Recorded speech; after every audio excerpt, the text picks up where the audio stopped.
Տիկին Ալիս, առաջին հայացքից ուշադրություն գրավեց ձեր արտաքին տեսքը, զարդերը, համադրած, ամեն ինչը, դրա մասին խոսեք։ Հասարակ ձևի ասեմ, ես թիթիզ եմ։ Ես սիրում եմ հետևել ինձ եւ գիտեք դա էլ է առաջացել վերջերս եթե դուք ճանաչեիք այնց ճանաչող մարդիկ կարող են պատմեն որ ես սիրում էի ջահել ժամանակ մռայլ գույներ հագնվում էի շատ համեստ ականջներս ծակել եմ ոնց են ասում ծակել եմ 65 տարեկանում պատկերացնում եք միջև էս զարդ չեմ կրել բացարձակ անգամ ես մի պերիոդ եղել եմ հիպի պատկերացնում եք երբ շատ մոդա էր դա շատ համեստ շատ ասում եմ բան գույներով Տիկին Ալիս հակադրությունների մասին է խոսում մեկ ասում եք հիպի եմ եղել մեկ ասում եք համեստ եմ եղել ինչ որ լատենտ մի բան ա եղել հեչ էլ համեստ չեք եղել համեստությունը ես ուզում եմ ասել այսպես զարդարվել հագնվել դա չունեի հակառակը հիպին դեպի ինչն էր ձգտում բոլոր բարիքներից գնալ ուզում էին գնայինք անտառում ապրեինք դա մոդա էր այն ժամանակ մենք էլ ուզում էինք հետևեինք այդ մոդային դպրոցական տարիներում իհարկե Մարիամն ասաց որ դուք կյանքի հետաքրքիր տեմպ ունեք քանի երկրում եք եղել ճամփորդում եք շատ գիտեք ինչ ինձ այսպեսի հաջողություն ես ունեցա կյանքում պապիկը ինձ это наследство оставил ժառանգություն թողեց ինձ բոլոր երեխաներին տուն ուներ վաճառեց եւ այդ գումարը նվիրեց մեզ եւ մենք հնարավոր իսկ այդ ժամանակ ես արդեն թոշակի էի անցել միջև այդ չի եղել ոչ մի երկրում առաջի երկիրը որը որ ես հաճախեցի ես իմ 60-ամյակի նախորեին այդ ժամանակ դեռ ժառանգությունը չկար իմ տղաները լավ վաստակում էին գումար կազմակերպեցին որ ես թռնեմ երկու մայրաքաղաք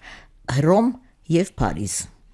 Եվ ես 60 տարեկանս նշեցի Հռոմում ամուսնուս հետ Երկրորդ ճանաչությունը սկսվեց 60 տարեկանից Սկսեցիք ականջողեր ու սկսեցիք գույներ այդ ամեն ինչը հագնվել եւ այլն եւ չէ ժամանակ ես դեռ աշխատում էի աշխատանքից բան վերցրեցի թուղթ վերցրեցի թույլատրություն որ մի քիչ բացակայեմ որ 60-ամյակս նշեմ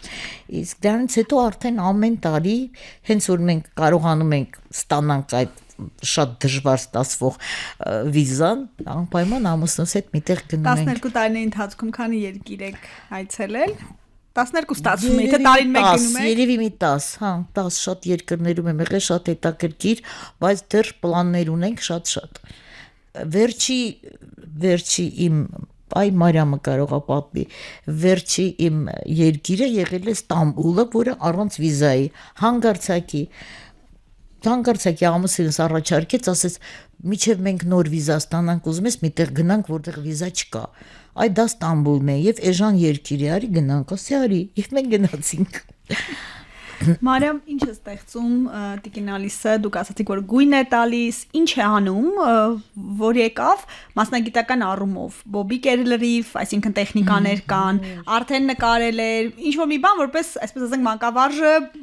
իր ավագսանի մասին կասի։ Նախ ասեմ, որ մեր արվեստանոցում երբ որ գալիս են, մենք չենք նայում, հա, ինչ բազա ունեն, ինչ գիտեն նկարել, կարող են ընդհանրապես չիմանալ նկարել, բայց մեզ շատ կարևոր է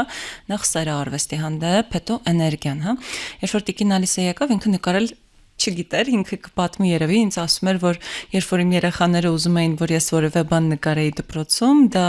նապաստակ էր։ Անգամ նապաստակ նկարել չգիտեի։ Ոչ մի բացարձակ նկարել չգիտեի։ Ուղիղ գիծ չէի կարող քաշել։ Բայց իր մեծ ցանկությունը նկարելու շատ դռներ բացեց, անգամ այնպես համարձակսվածքներ էր անում։ Մենք Մարտիրոս Սարյանից կրկնօրինակում արեցինք, այնպեսի կրկնօրինակում արեց, որ ես ասենց վաու ասացի։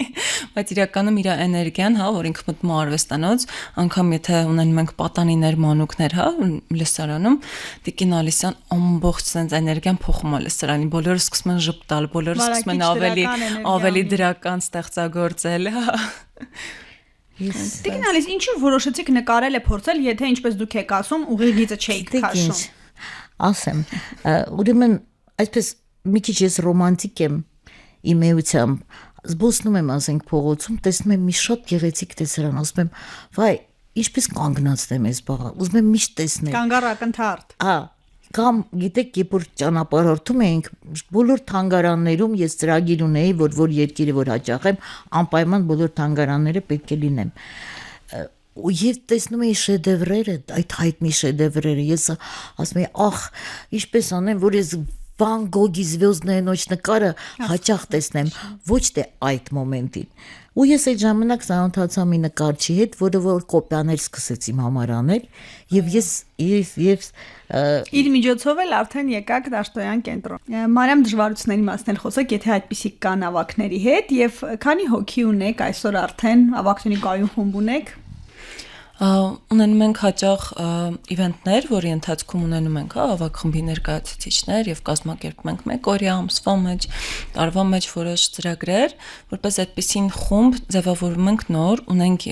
4-5 հոգիներ միայն, բայց շատ ենք ուզում մեծացնել խումբը, որովհետև եթե խոսեցինք, որ հոգեբանները խրախոսում են երաժշտությունը, կարող եմ ասել, որ բժիշկներն էլ խրախոսում են նկարչությունը, որովհետև շատ հիվանդություններին, օգնում է, որպեսզի գլուխ չբարձրանան, մեկը դեմենսիան, եւ այդպես հիմա իմ ամբողջ նպատակը, ես ինքս էլ մայրս մի քիչ մեծ տարիքով է,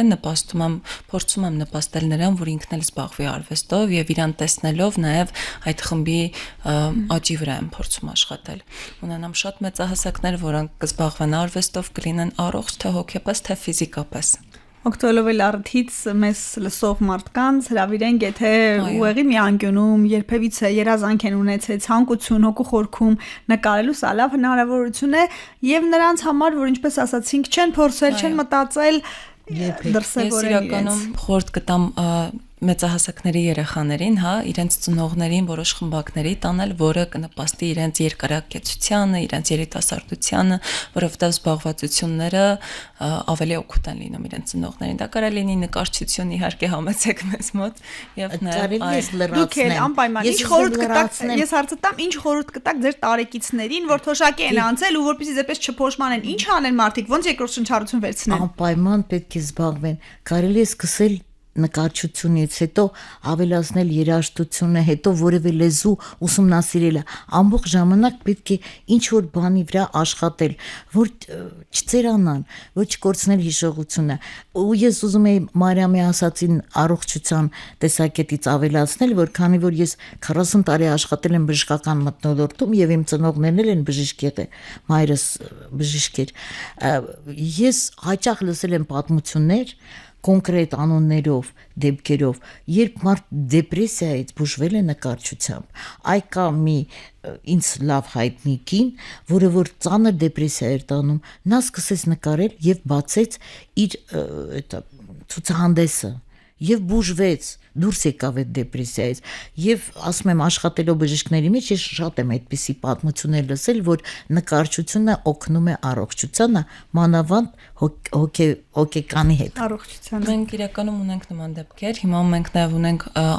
մեր ավագ ուսանողուհին 87 տարեկան Սվետան, իրականում իր կյանքը շատ եւս փոխվել է, իրանից ավելի շատ ոգեշնչվեցի, երբ որ օրինակ Տիկին Ալիսան օրինակ շատ թիթիզ է, ինքը հագնվում է սիրուն, բայց օրինակ Տիկին Սվետան իր այդ հագուստները ամբողջ արդեն պահել էր, չէր գործածում, ինքը տանը ոչ միտեղ շատ չէր սիրուն գնել, հիմա արդեն իր կյանքում իրավիճակը փոխվել, ինքը ամեն գալուց արվեստանոց մեկ նոր պայուսակ է գործածում, մեկ նոր հագուստ, զարդեր, պահանջում է, որ իր աղջիկները իր համար նոր բաներ գնեն ու այդ դրանից ես ինքս էլ եմ շատ ոգեշնչվում։